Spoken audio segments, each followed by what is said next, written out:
if you think about the two most persecuted countries in the world, let's take, first of all, let's take the country that has the most Christians on the planet, which is China. There are more Christians in China than there are the United States, and it's illegal to have an evangelical church. How about that? And you can't even name the name of a church or a pastor in China, but it's the most Christians. In different parts of the world, you can say that this is the pastor, this is the superstar pastor, this is the pastor and the name of the church, not in China. And how does that happen? Because persecution doesn't stop the church, it grows the church.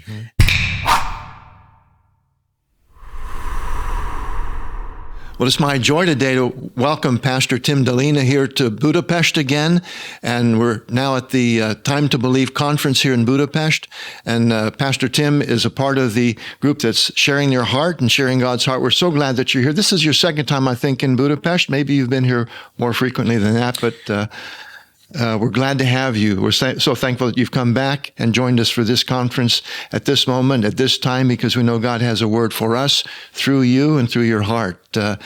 Many people may not know too much about you. Tell us a little bit about your family and just your immediate family and how many you are and who's part of your family. Well, my wife, Cindy, and my 4 children, we live in New York City, pastor Times Square Church, and have a long-running history for those that know the Cross and the Switchblade and David Wilkerson from the 1950s when my dad was a New York City policeman.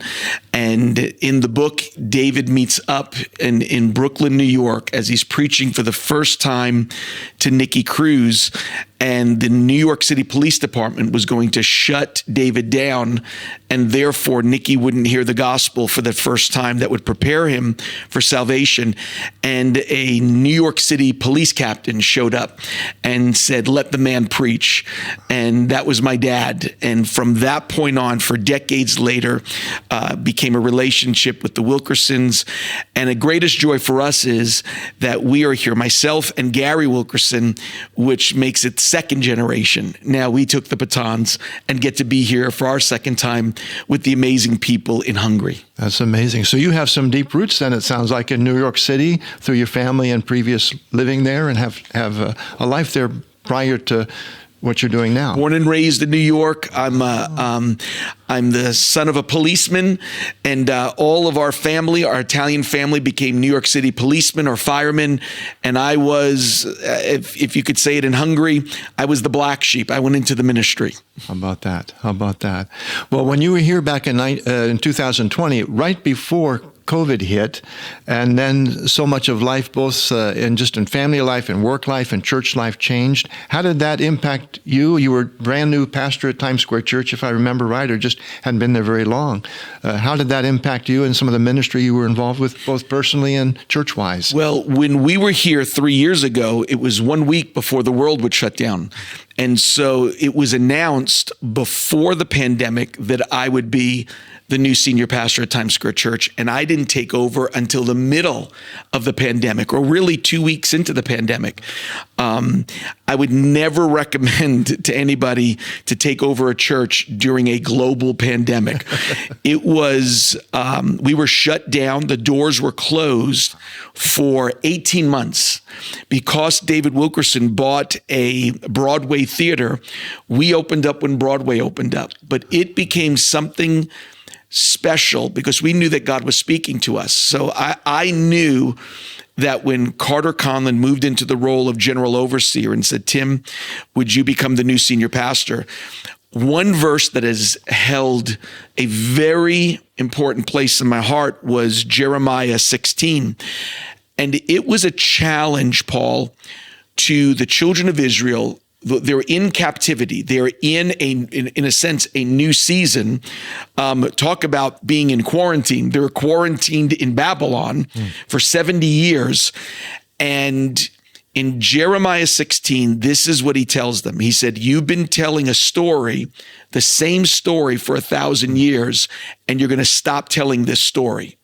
And the story you've been telling in Jeremiah 16, 14, and 15, he says, you've been telling the story of Egypt, the Red Sea, and from Moses on how God delivered them, opened up the Red Sea, and brought them through. He says this to them. He says, you will no longer tell that story, but now you're going to tell the story of the deliverance from the north and from Babylon. And in essence, what God was saying was, this new season is going to be a new story to tell with new characters, not Moses and Joshua, but it will be, you're going to tell the story of three teenagers who would not bow to an idol. You're going to tell the story on how a young man becomes prime minister and outlives 5 different kings and would even be thrown into a lion's den. His name will be Daniel. You're going to tell the story of how a bartender gets called back to build a wall named Nehemiah out of there, and then Ezra goes back. And then you're going to tell the story about a young lady who literally saved the genocide, and her name was Esther. Yeah. He says this new season is going to have new stories and new people that are going to raise up. And that's the way we felt coming into Times Square.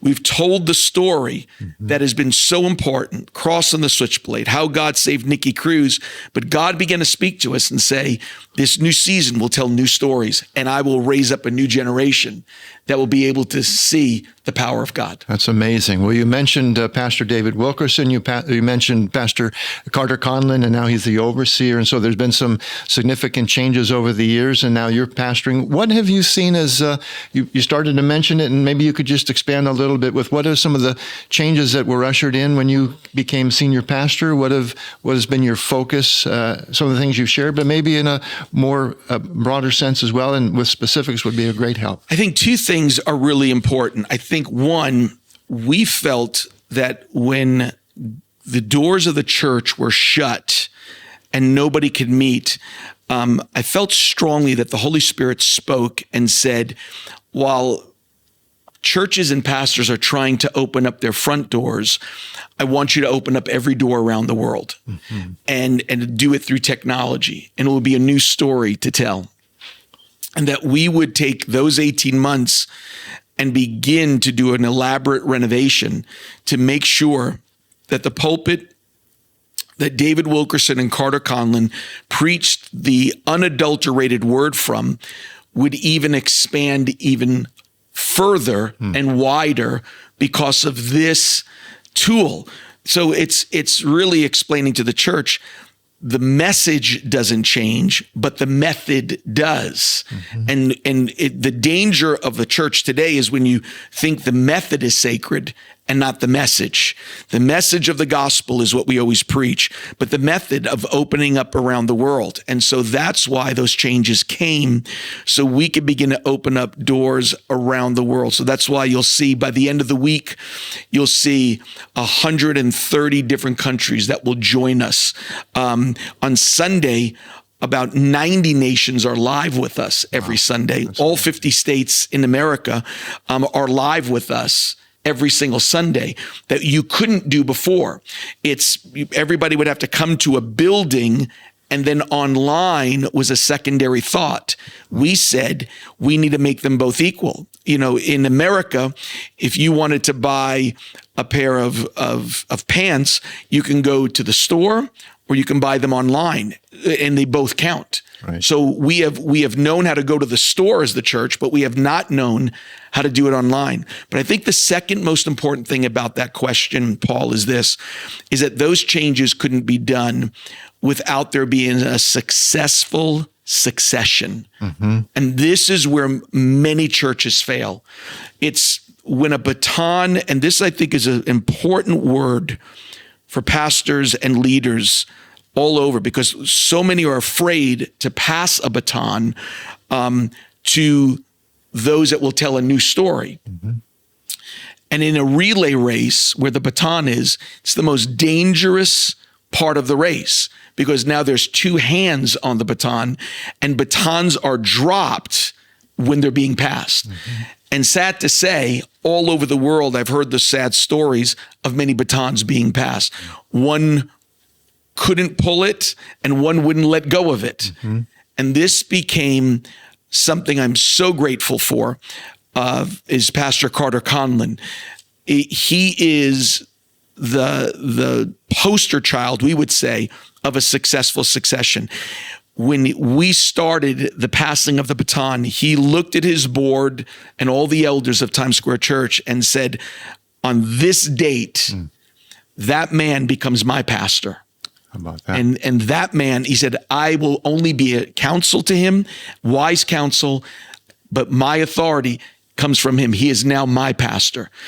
And I believe personally that 80% of a successful succession comes from the outgoing man, not the incoming man. My job was to honor Pastor Carter and Brother Dave for for what they've done, to honor them.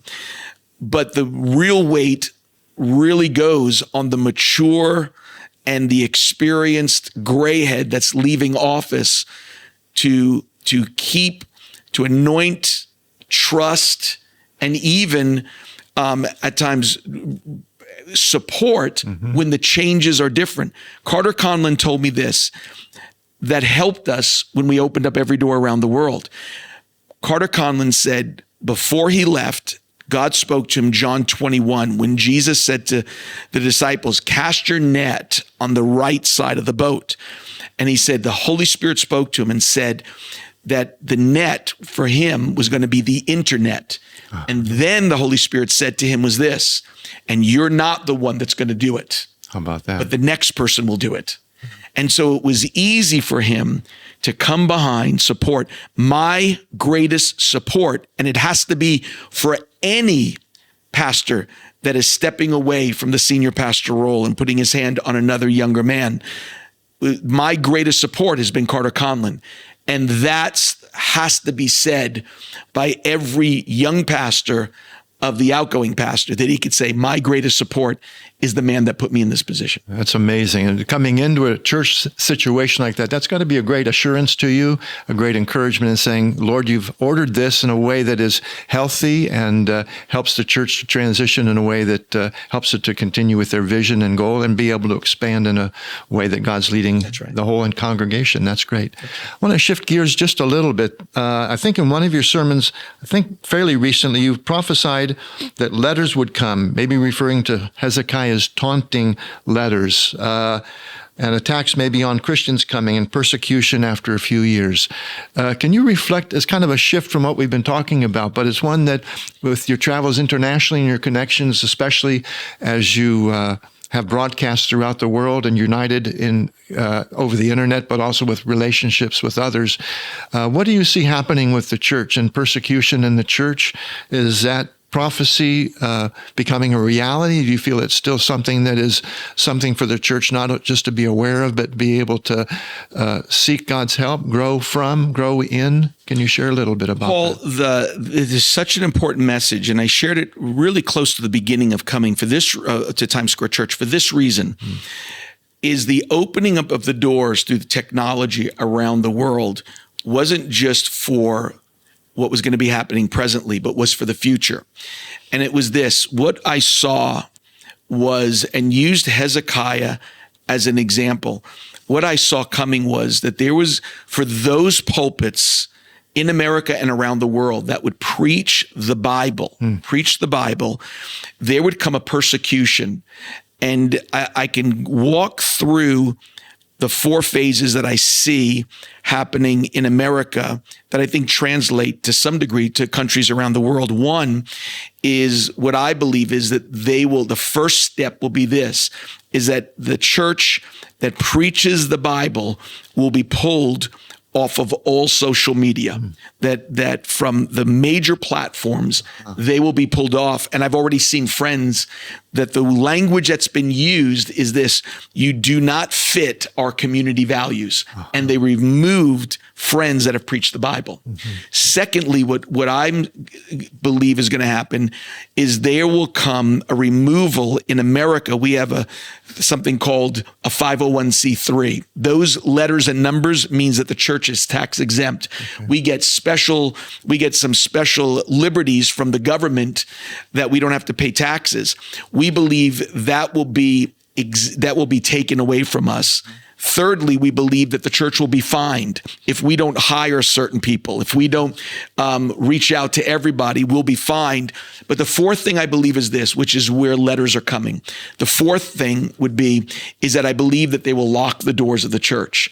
What that then does for us is we've already established everything around the world. We've already taught our people about small groups, connect groups that are happening all over the world. Our goal is to see connect groups in every country and in every state in America.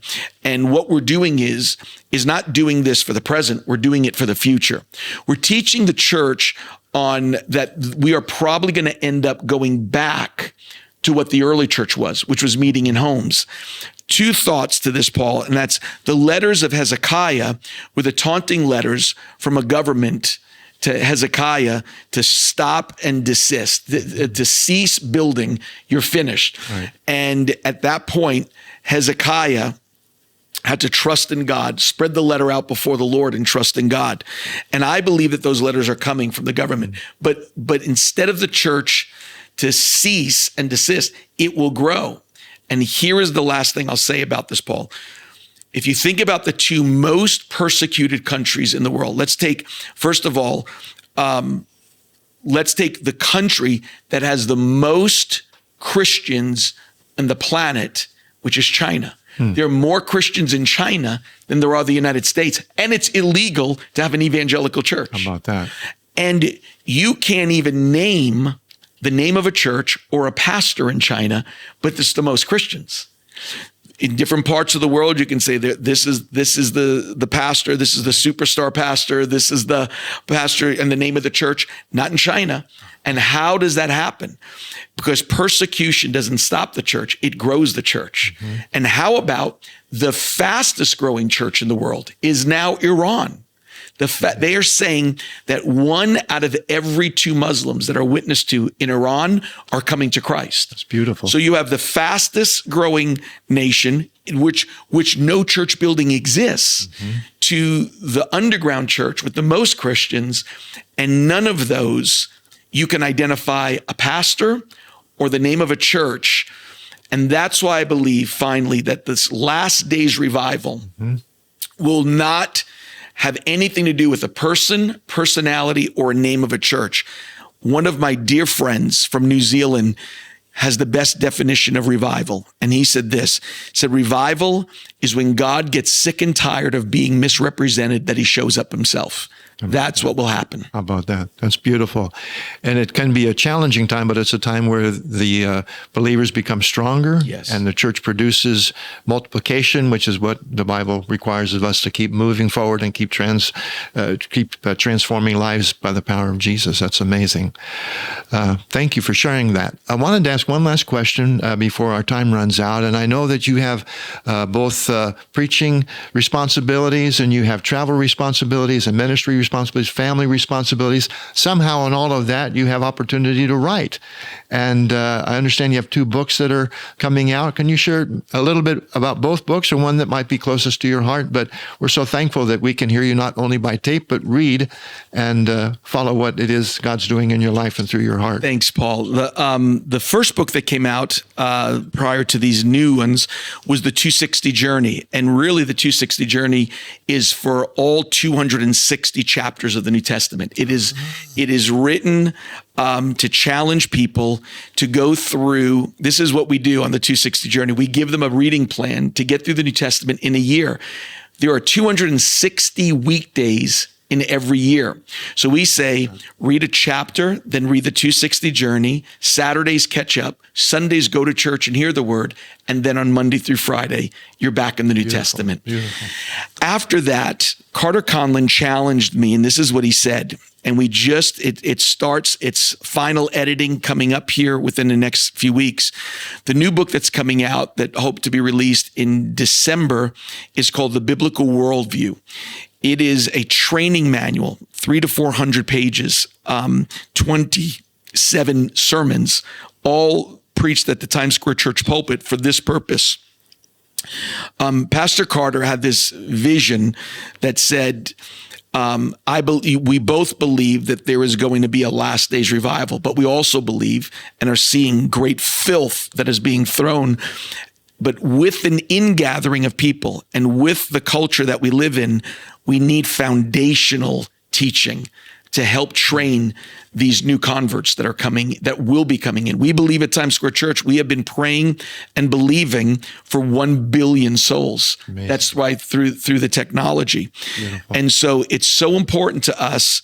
And the reason why I love what Pastor Carter said is I believe the last days church is represented best in Acts 2:18, when he said, your young men will see visions and your old men will dream dreams.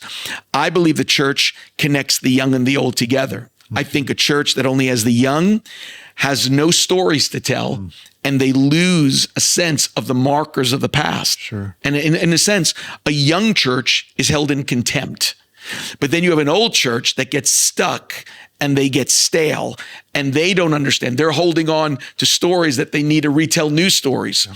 So that's why I believe the New Testament church, what Peter saw and said is bringing young men that see dreams, old men that dream dreams, and young men that see visions. Pastor Carter had the dream and said, you need to write this book. Mm-hmm. I had the vision and said, okay, let's do it over all these weeks and we'll publish it. So that will come out in December and it will be available. We're believing it'll become a training manual, whether it's a teen challenge, whether it's a church, whether it's igniting the hearts of old Christians, and it's also establishing the hearts of new Christians. And finally, in May, we have a brand new book coming out with Thomas Nelson called Your Life is God's Story.